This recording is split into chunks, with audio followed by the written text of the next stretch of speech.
You're welcome back, and you're watching Safiya Breakfast Show.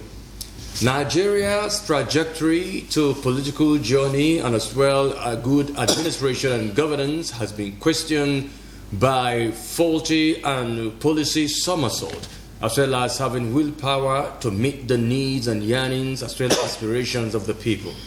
It is unfortunate, though, that our democracy is said to be modeled after that of the United States. But even as though the United States has moved ahead and further, also have a little bit of some confrontations in their democratic journey. But do we continue to remain like this in Nigeria, where democracy, instead of becoming government of the people, by the people and for the people, fortunately, with the rhetorics on ground, seem to be the government of some particular individuals as against the greater majority of Nigerians? With the state of the nation being confronted by series of complaints and expression of displeasure by individuals, what is the way out, and how can Nigeria get out of the wood in this critical time? Joining me now to further this conversation as well as share his insight as an expert in security matters, I have Professor Jude Momodu. He's a Director Center for Peace and Security Studies, Modibo Adama University, and he joins me now to talk some more. Prof, good morning, and it's a pleasure to have you on Safiya Breakfast Show. It's my pleasure. I don't know how to start, but perhaps permit me to say maybe this is not the right time for one to be proud to be a Nigerian for obvious reasons. But talk to me first of all. What do you make of the current situation? If I say the current situation in Nigeria, I mean Nigeria as a country now. Its place in the League of Nations. How will you place Nigeria? Thank you. I think obviously the country is not doing well in terms of its economy, in terms of security, in terms of provision of business necessities of life that the citizens need for them to be able to beat their chest to say that, oh, we are citizens of Nigeria.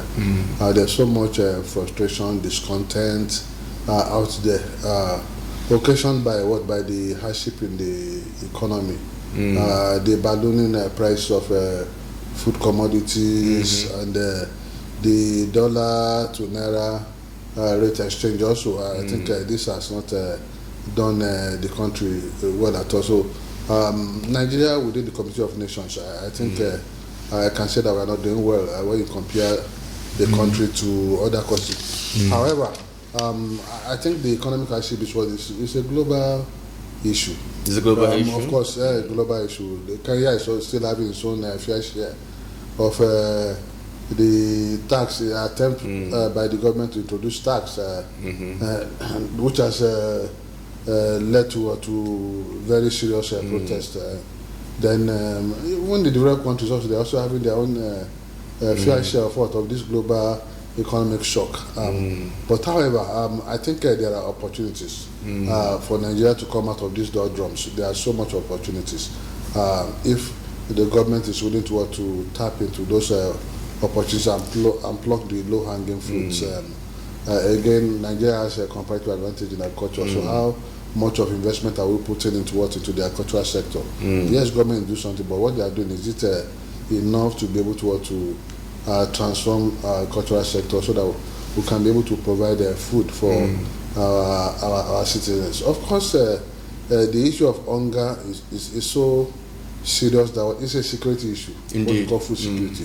Let me remind you that the French Revolution of 1780-something was occasioned by the singular trigger of that revolution was the high cost of bread. That the French citizens could no longer afford to buy bread, and that led to the French Revolution, which terminated the monarchy as a system of government and ushered in democracy. So the government should not think that hunger cannot lead to frustration and violent conflict. That's what we call frustration and aggression theory, which talks about when people can no longer meet their basic necessities of life. They become frustrated and the next thing for them to be aggressive. And violent, and that's what we are seeing today. So I expect that not only federal government now, because it does appear that all attention is on federal government. What are the states doing? The local government now, thank God for the Supreme Court ruling that local government should be allowed to take care of their finances. So we expect so much to also be happening at the local government. So the point I'm making is that people should not only dissipate their energy on the federal government. Let us also take the battle to the state governors also, as well as local governments. What are they doing, giving this hardship? What are they? Yes, some of them are doing something, but they should do more. We expect them to do more. All right. Before we talk to issues concerning state governors, I'd like you also to, further this, conversation as regard to the sensitivity of the government, towards the plight of the people, because it seems like a disconnect. There is a disconnect between, the leaders of this country and the greater majority of Nigerians. Disconnect in the sense that you are aware of the planned protest, and if it were in developed climes, the country would have been addressed by the father of the country, which is the president. But we haven't had anything, in this regard to this by the president, except for yesterday and today that they are meeting. So, do you think the level of disconnection, between the leaders and the led is widening the more? Yes, I agree with you. I think it's widening. But again, I think one credit I must give to the Tinubu government that it's a government that listens. Okay. And if you also look at events playing out, you could see that the government has been engaging with so many people. The traditional leaders were invited, clergy were also invited, and for the first time, you have seen people coming out, groups coming out, say that no, we will not be part of this protest. The MAU-Yola, for instance, this government is doing well. The creation of the livestock ministry, of course. Then I also expect that some persons also should also be. Should also rally around this government. The government has just spent 1 year. I'm not saying that the government is doing very well, but again, the protest, I am 100% in support of what the protest must be peaceful. But there are some things that the government is doing that we should also emphasize. Just 2 days, yesterday or 2 days back, the Southeast Development Commission, as well as the Northwest. Yes, the government has accepted, the president has accepted it. These are also good happenings also. So I expect leaders on that side to also weigh in on their people to say, okay, you have the right to protest, but make sure that it's not violent. Look at what it does appear that there's light in the tunnel. Yes, there's what you said that the disparity between those in government and the led, I think the gap is very wide. It's very, very wide. But again, I think protests like this are an opportunity for us to also see how we can bridge the gap. Bridge the gap. I think it's very important, and I expect government to also communicate more. Don't wait until what you. This protest, we've been hearing about this protest for the last 1 month now. I expect that the government should have try to reach out to the organizers of this protest. Although some say the organizers are faceless. Yes, they are faceless. And that's why we must be very, very careful. Who are those protesting? In fact, I watched Femi Falana 2 days back, who said he's not going to be part of any protest, that he doesn't know those who are protesting. And that Femi Falana is what is there's no protest, national protest where you don't see him. Where you will not see him. But this time around, say what? They are faceless, we don't know them. Again, that's why we have to be very careful, so that we don't plunge our country into crisis. What Kenya is facing now. If you go to Kenya now, there's a video that's going on now. The poor people are the ones suffering. Their shops have been burnt. Their houses have been burnt. The businesses they are doing that they rely on have been destroyed. So we have to be very careful. As much as I agree that there's hunger in the land, there's a lot that the government, the federal, state governments, what should be doing at this material point in time. And I also expect that government should also, the 20 trucks that the president of grains approved to go to be sent to the state, I think is a far cry. It's too little. And what with 20 trucks of rice do to Adamawa State with a population of about 4.5 million. The government has the resources. The government can give 100 trucks to each state. They have the resources to do that. Then one thing that the government should quickly do also is that the opening of borders also. At this point in time, I think there are some certain food items that the government should allow to come into the country, especially because what we are witnessing, the impunity, price impunity we are witnessing from marketers within. How can a bag of beans be selling for 200,000? How much farming inputs? There was a day I went to Gire market to buy beans. At that time, a bag of beans was selling for about 70 to 80,000 naira. I went there. A colleague of mine went there around 8 o'clock. A bag of beans was selling for 70,000 naira. By the time I got there at 9 o'clock, it has jumped from 80. From 70, it has jumped to to 80,000 naira. The middlemen. So I expect government to also to clamp down on the middlemen that are behind the soaring price of commodities. And again, all these things that farmers have also highlighted, also the high cost of transportation. Government can also give subsidy to farmers also to say, okay, if you are those transporting cow from this place to that place, they should not pay certain. If they have to pay 10,000 naira here, let them pay 2,000 naira. That's right. That again was also force down the price. So at this point in time, I think the government must be seen to have a human face, to see that the people that they are governing, they are suffering. That's right. There's so much hunger in the land that I cannot deny. In fact, those who are working, those of us that are working, will know what we are going through. You understand? Now think of those who are not working. But also, I like the way you put it, and that takes me to the next question of ease of doing business. Now, I'm sure you're following the feud between the federal government and Dangote Refinery, which is an indication that there are those who, who form like a cartel, and they are frustrating business, in this country. And it's like the oligarchs, is the oligarchies coming into play. You've seen where Dangote and, of course, the federal government have had feud. And it is as a result of this that Total Energies are packing out from Nigeria. It is as a result of these that we have also seen other foreign companies. Now Gabon as a country is inviting Dangote to come invest in that country. Talk to me about the impact of these, shenanigans that we see happening by a few microscopic few individuals of this country who are milking from any kind of conflict in terms like these. You refer to it as conflict merchants, conflict entrepreneurs, but we've seen that come into limelight now, that this thing that has been done in secrecy all this while is now before the eyes of Nigerians. Again, I think the president, the federal government, has a responsibility to put his house in order. NNPC is owned by the federal government. That's correct. Dangote has spent, I think he spent about $24 billion to build the refinery. And for a long time, since the time of the twilight of President Obasanjo's regime, we were told that once Dangote's firm start producing, that would be the game changer that will require the country. Now Dangote has started producing. In fact, up to about 80% of the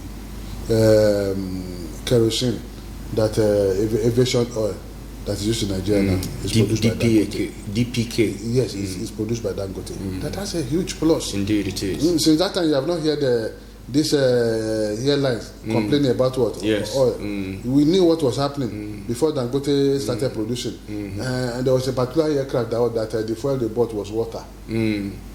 Water.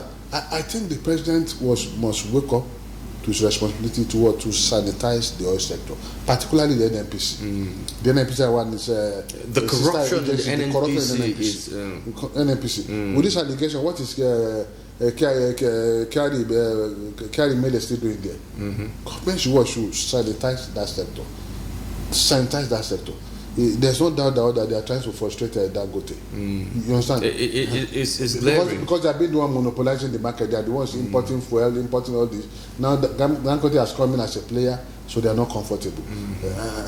Yes, I agree that the allegation they made against Dangote that the sulfur content is supposed to go, they approved on for West Africa is 50%, but Dangote is still about 80%. It's work in progress. He has said that they are still working on it. You understand? And that same fuel that we are complaining about, Dangote has been exporting it, and there's no complaint. No complaint there. Complaint. And as a matter of fact, the diesel Dangote refined is more better than the one. Better than what that the one here. So the government, who is the senior minister of petroleum, what is happening now is within the ministry that is heading. He should wade in and make sure that it sanitizes that sector, because that sector is very key. That sector generates about 80% of our GDP. So it's not a sector that government should just allow shenanigans and corruption to fester in that sector. But that sector is very key to the stability of our economy and advancement and stability of our economy. So again, I think the president now should give a matching order to NMC to allow Dangote to operate. Allow him to operate. Another allegation is that levied against it that he has not been licensed. Come on. How can you say that? Some say he's a monopolist. How can you say that Dangote is not licensed? We all knew that it was Buhari's government that licensed him to even build the refinery. That we were told that Nigeria, Kiale Mende came out and said that Nigeria has 20% share in it. But Dangote, because of the field now, crisis, that Dangote has come and said, no, they don't have up to, what they have is 7.5%. So what has happened? Between 2 or 3 years, what has happened? It means somebody has gone to meet Dangote and asked Dangote to bring this up. So I'm sure that if the president presses Dangote will reveal more information.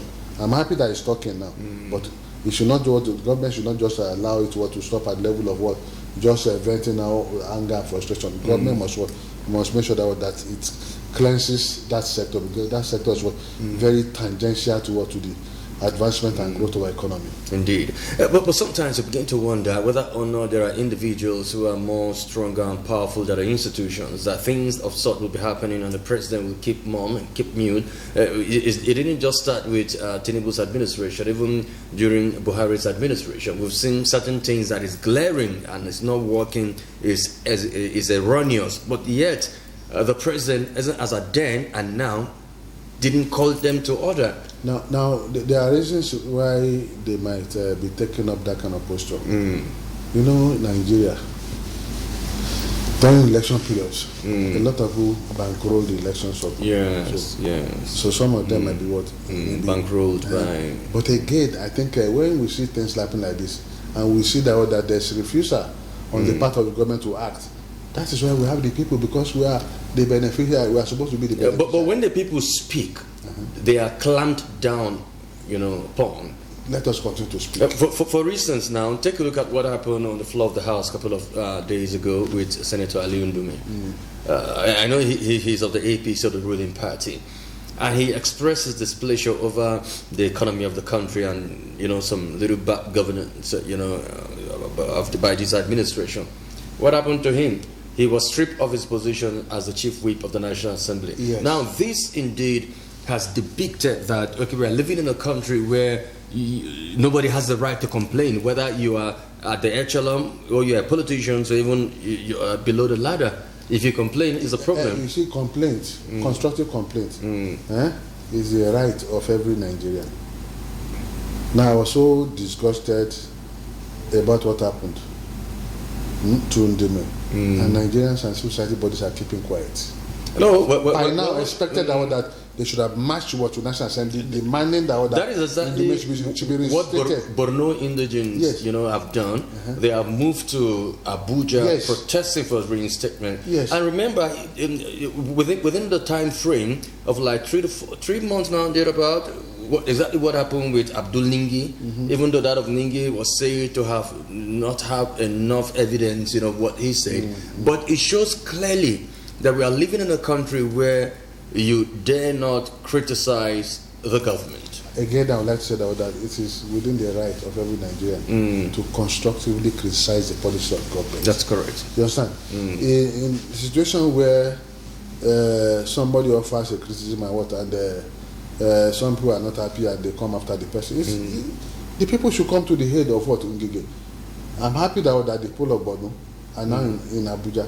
I also expect that the society bodies, the media also should also bring their searchlight on it. Ask questions, go ask questions. So the point I'm making is that sometimes when we see people standing up in defense to speak on behalf of the people must also be seen to come to the head of that person. When we see that the person is being treated this way, humiliated this way, so people should also come out and talk about it. Media should also bring their searchlight. I expect the media to be following up that but in the last one week since India has been removed, the media has just closed the door. Well, that's what I said. The media is not consistent engagement. Consistent engagement from the people, from the civil society body, from the media, from where million Nigerians should come out. The way about Benin is talking now. I expect that the Shewa of Bono and Co and all of them that we say no, this is not fair. Exactly. Should come out when you see a country gets the kind of of government or police or anything you get it because what? Because when you are not talking, you're also complicit. Yeah. You understand? So we the populace are also complicit. You understand? Because what he did he did it on behalf of Nigerians. And some interest felt that he was challenging what the powers that be, and he was served that judgment. So I expect people to want to come to the support of what to come out and insist that in fact it should even be one of the demands of this protest that they want to do. Yeah. Those who have been speaking, who have been offering constructive. So Ndume should be reinstated. Should be reinstated. But again, I have a little challenge with Ngige. You see, Ngige talks too much also. What is his name? Ndume talks too much. Some of these issues are issues that they can discuss within themselves there. You see, every time he comes out, this is not the first time they've been dealing with it. Remember, this time he was also suspended. Ningi has learned his lessons now. Exactly.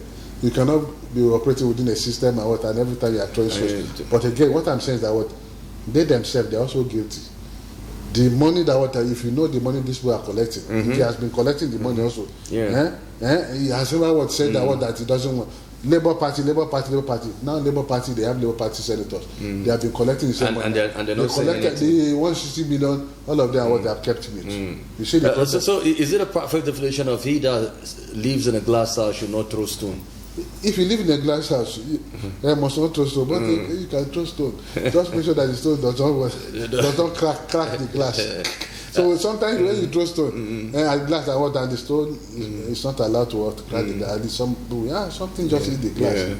That would create would make somebody to be attentive to what is happening. All right. Now let's go a little bit deeper because the fear that, like you alleged earlier about protests or what this nation is going through, there might be some, foreseen hands, perhaps behind the security of this country, and there are some dissenting voices anyway. While some perhaps may say international communities, may not wish to see Nigerians stay as a formidable country. You can recall some time ago, they said, okay, Nigeria will cease to exist at a particular year, but thank goodness we overcame it. Now, let's talk to security matters. We have seen where, at a point, we thought that the issue of banditry, terrorism, is a thing of the past. Let's first of all start with the northeast part of Nigeria. At a time where we thought, okay, this is over now, sometimes ago, was it 2 to 3 weeks now, there was a suicide bomb, that detonated itself in Goza. And that has gotten experts like you worried, and journalists like us also, begin to wonder, is this a resurfacing, of the old method and strategy to inflict fear on the people again? Absolutely. Absolutely. But let me also be quick to say this, that you see, insurgency, especially the ones that are religiously motivated, it is very difficult for you to defeat such. Because an ideology. Because that's the ideology is what is mixed with religion. Very difficult for you to uproot, because day in day you see that the ideology is appealing to so many people, especially where you have hunger and what they have injustice, great injustice, so it will be appealing to people. But again, I think what happened, the suicide bombing, is also pointing to the fact that these terrorist groups are also what? They are also changing their tactics and strategies. I hope and expect that the security agencies, particularly the military, would have studied and interrogated that singular event to know what led to it. It also shows that they're also perfecting their strategy about bomb making and the rest. So they should be on top of their games, and they also need for the security agencies, particularly the military, to also try to rejig the civil-military relationship between the communities, because some persons must have seen those people when they were coming down from the mountain. Some people must have also identified that these are not known faces, because they said, according to the military, they said these people were not they were strangers in that area. So those who saw them that they were strangers in that area, did they raise alarm? They would raise alarm. Did they raise alarm? So the military must also rejig the civil-military relations, so that it can do that confidence and that trust can be rekindled, that will make people to provide information to the military, actionable information. So that's very, very important. But again, are we winning the war against the insurgents? I think the military has done so very well. Oh, sure. You and I were in Adama here in 2014, 2016. We saw when the Boko Haram insurgents took over 7 local governments in Adama, in northern part of Adama. In Borno State, about between 8 and 10 local governments. In Yobe, about 2 or 4 local government areas. But today, when you go back to most of those communities, I think life has returned to some of those communities. So they are doing well. But again, I think, let me also say that I have not seen any insurgency, particularly the one that is mixed with religion, that has been ended by what the military call kinetic operations. Is that clear? You need to combine the two. Both kinetic and non-kinetic. But if both are not working, because like what we see now is like now, when I mean kinetic, I'm not talking about the kinetic that the military talk about. I'm talking about the role of of governance, economic and political governance. The role of the state government. Because in the first place, the key drivers of the Boko Haram insurgency and banditry are misgovernance, governance deficits. You understand, eh? Governance deficit. Now that the military has been able to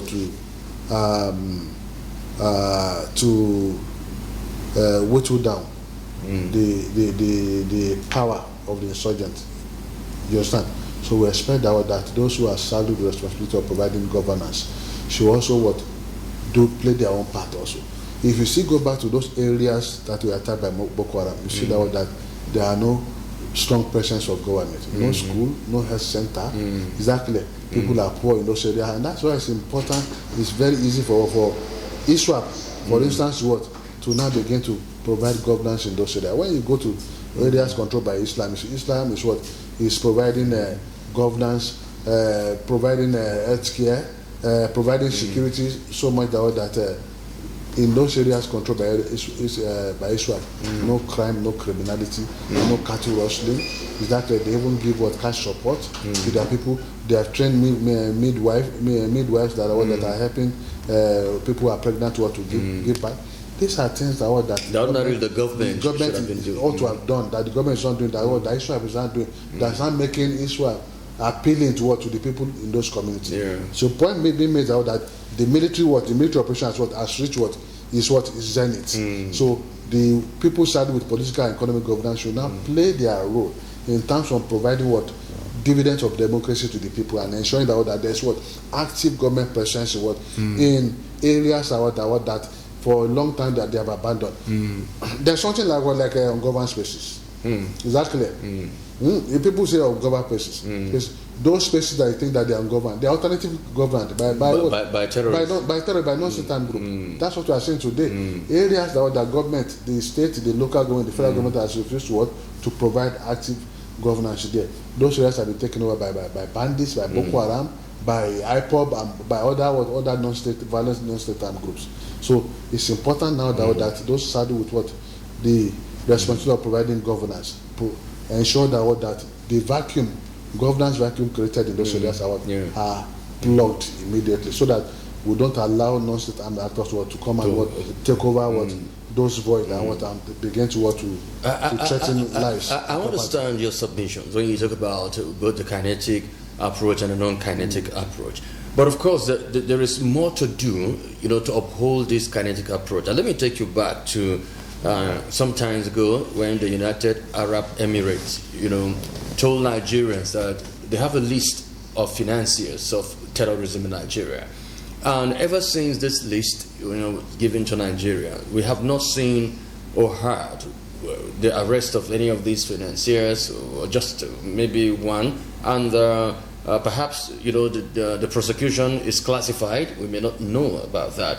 But I would like you to ponder on this, because when we come back from this short time out, we'll go deeper into the conversation where the role of the government and the willpower to deal with those, who are financing terrorism, regardless of their position or status in the country. We'll come back after this short time and we'll talk some more. All right. You're watching Safiya Breakfast Show. We'll be back in a moment with more on this talking point. Join us again.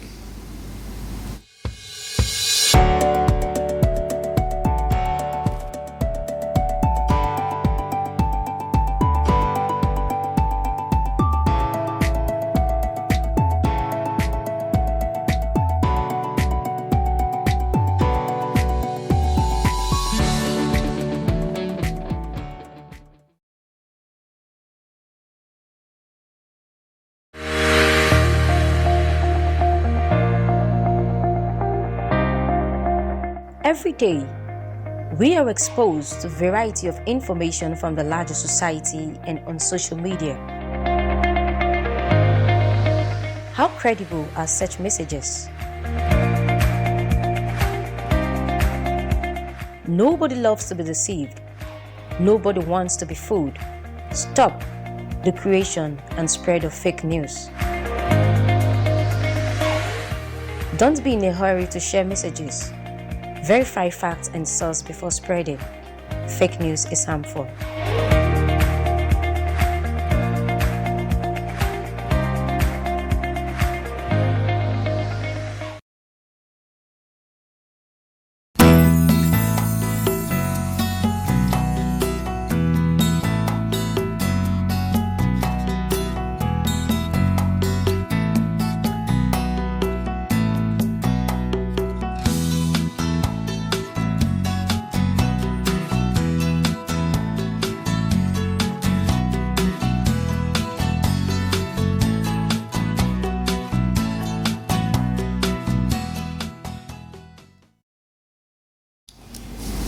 All right, you're welcome back, and you're watching Safiya Breakfast Show. Well, I've been speaking with Professor Jude Momodu. He's a Director Center for Peace and Security Studies at MAU-Yola University, and our focus has been the state of the nation, with more emphasis on the security of the nation, owing to the fact that there is a planned protest scheduled for 1st of August.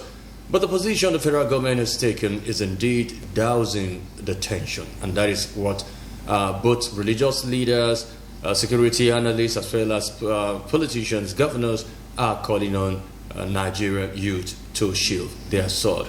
Now, Prof, before the break, I brought a very critical issue here that some time ago, the United Arab Emirates, released a list of financiers of Boko Haram or terrorism in Nigeria through burial the change operators. And that is not just enough. The United States of America also has given some list of certain persons in the country. But what is it about Nigeria's government that is complicit on dealing with people who may be found wanting, whose hands are soiled in terrorism in the country?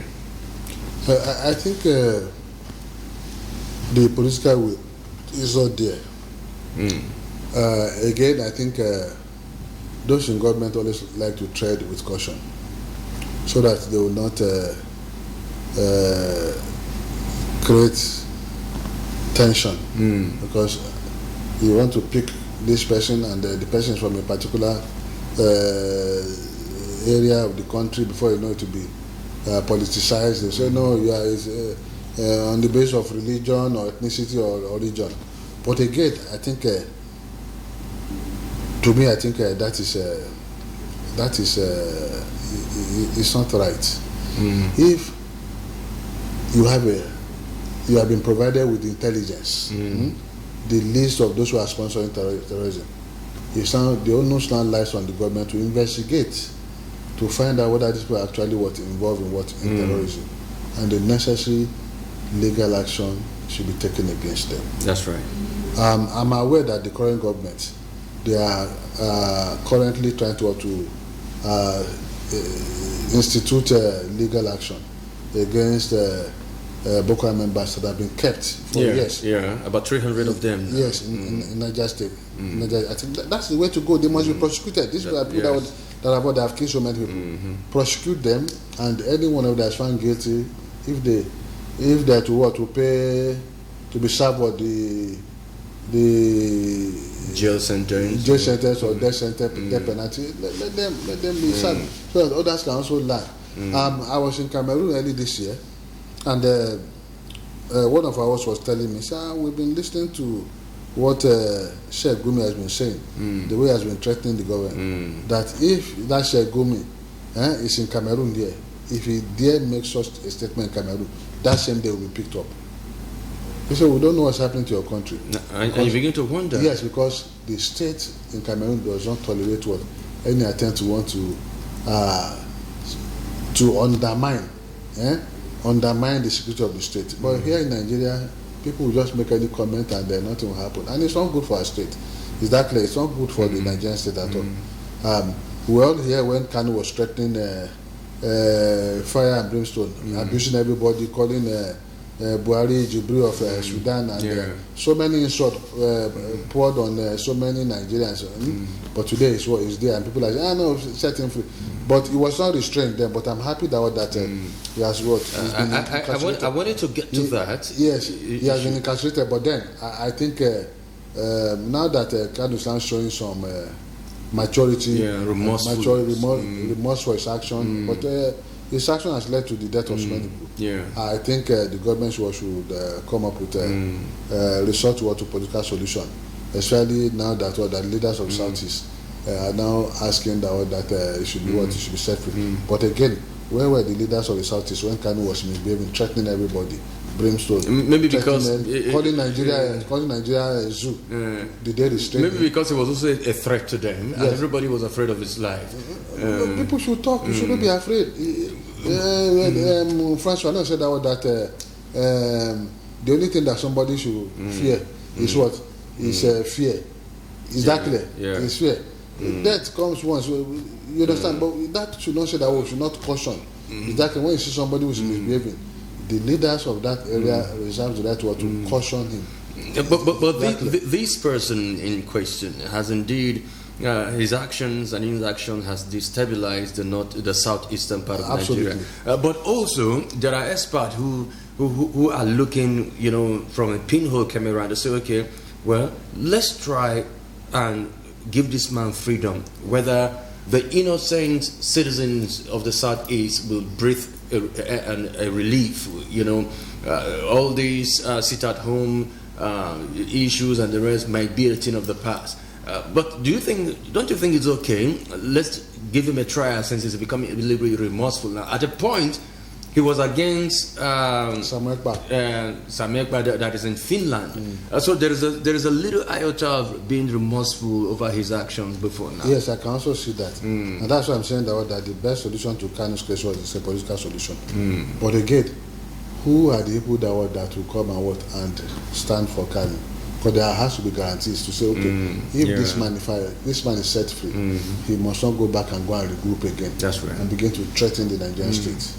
Yes, so the Southeasterners must what the leaders must volunteer to say, okay, we are going to what we will guarantee, we will serve as guarantors for him to show that he will not go back and go and regroup and begin to threaten the Nigerian state again. But you can recall during Buhari's regime, the Ohanese indeed met Buhari, and of course they pleaded for his release.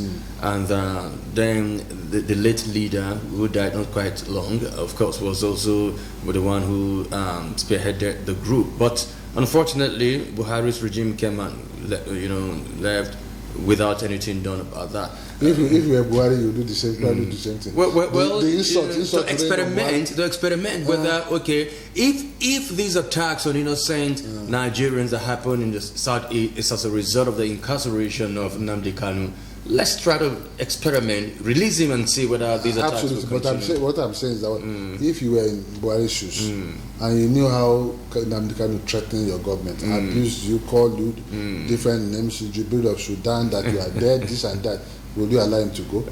But again, I think we have a new person there now, Bola Tinubu. Bola Tinubu should also explore a political solution. I'm of the opinion that it should be released, but not just released like that.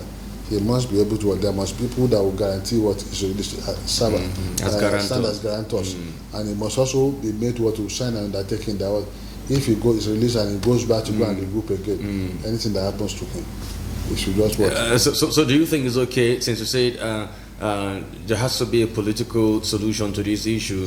What if the governors decide to say, okay, they go and serve as guarantors? Then he will remain in. Somebody has to guarantee, because he has shown that he can. He has the capacity to threaten our national security. In fact, his group is still threatening the national security of Nigeria. Look at last month or 2 months ago, soldiers that were on their duty, carrying out their responsibility, they were killed by members of IPOB. In Abia, which state is that? Enugu, Abia.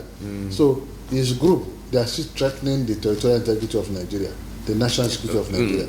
So part of the conditions that should be put forward to him is that if we are releasing you, we want you to go back and go and stop the madness that's happening in the South. But even if he's released and he goes back, try to pacify his people, a lot of them now are loyal to Samikpa. That's another challenge. Finland. That's another challenge. And the Chief of Defense Staff, General Chris, said, until Nigerian government diplomatically arrest Ikpa in Finland, some of these dissenting voices, will continue. As a matter of fact, the value Sam Ikpa much more than Nnamdi Kanu. Again, that's another problem with this global human rights. I have a problem with this global human rights. Finland government knows that this guy is he's threatening his country, and his men are wreaking havoc in the country, and yet they are still providing protection for him. Finland government will not allow that to happen. If Finland's citizen comes to Nigeria, and from Nigeria and is destabilizing their country, they will not tolerate it. They will not tolerate it. So is it the diplomatic tie now? Yes, diplomatic, and I also expect that the Nigerian government should go to the floor of United Nations Security General Assembly to go and present this case that Samuel Ekpa should be handed over to Nigerian government. He cannot be there and be causing problem for us here. And besides, Nnamdi Kanu was not arrested in Nigeria. He was arrested in Kenya. In Kenya, yes. And people were saying that the breach is a constitutional right, and why should they come up? They have to come up time. Remember what happened to Marudiko?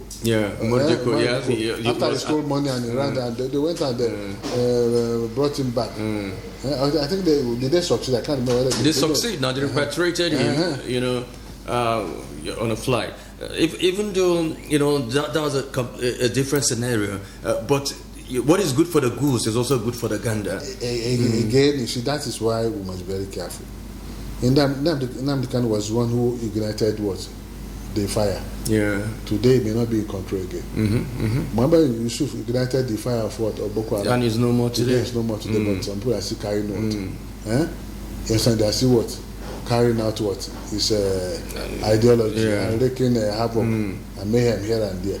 But now Nnamdi Kanu is alive, he's now what? He's now regretting his actions now. Even that of Nnamdi Kanu can also be traced back to Odimegwu Ojukwu. He started it, but he's no more. But even before Odimegwu Ojukwu died, he repented and showed that it is not possible for secession to You see, I understand what I said, the wealth of Igbos is outside Igbo land. Sure. It's in Lagos, in Kano, in Ibadan, in Adamawa. So, if some people, a section of people, the Southeast people are saying that, no, we want Biafra, we want Biafra. In fact, if you conduct a referendum today, majority of the Southeastern people will say that they want to be part of yeah, sure. All the businesses they have everywhere, in Kaduna, everywhere. Will they repatriate the businesses? Maybe just it's quite unfortunate that a lot of them have been brainwashed. They did not understand, what secessionism is all about. But again, if you see them venting out the anger like that, it's also at the point they've been marginalized. The way they have been treated under President Buhari, you can say that. Buhari completely emasculated the Southeast. To the extent that he made a very derogatory statement 5%. that it ducks in a cycle. Yes, he completely emasculated them, and that was what led to what? To the agitation, the violent agitation in the Southeast. Somebody came out and hijacked what? The frustration and the popular sentiment of Southeast, and what? And crushed them into the Biafra ideology and gave it a new face. That's Nnamdi Kanu. Yeah. So I think the lesson we can learn from here is that government should not be emasculating or excluding or marginalizing any region. Okay. I'm happy that Tinubu has there's a departure now. You can see that the first time that an Igbo man will be Minister of Works and Housing. Oh, sure. The first time that an Igbo man, even though he claims to be Southside, will be a Minister of Federal Capital Territory. Today you have somebody from Southeast who's Minister of State for Labour. You have somebody from Southeast who's Minister of Science and Technology. You have somebody from Southeast who's the Minister of the Chief of Naval Staff. Minister of Trade, Chief of Naval Staff. I think recently also, just yesterday also, the Southeast has also gotten their Southeast Development Commission, which they ought to have been given since after the Civil War to rebuild the Southeast. Yes. But now they have gotten it. So why should they continue to protest? All right. I just hope they understand that, and those who have been hibernating in the forest and have no knowledge enough to understand what federalism is will shoot their sword, and Nigeria as a whole again will retain its former glory. Well, Professor Jude Momodu, Director Center for Peace and Security Studies, Modibo Adama University, it's a pleasure, as usual, having you on the show. It's been very incisive and fantastic having your views in this regard. Thank you once again. All right, that is the conversation for now. We'll take a short break. There will be more on Sci-Fi Breakfast Show. Join us again.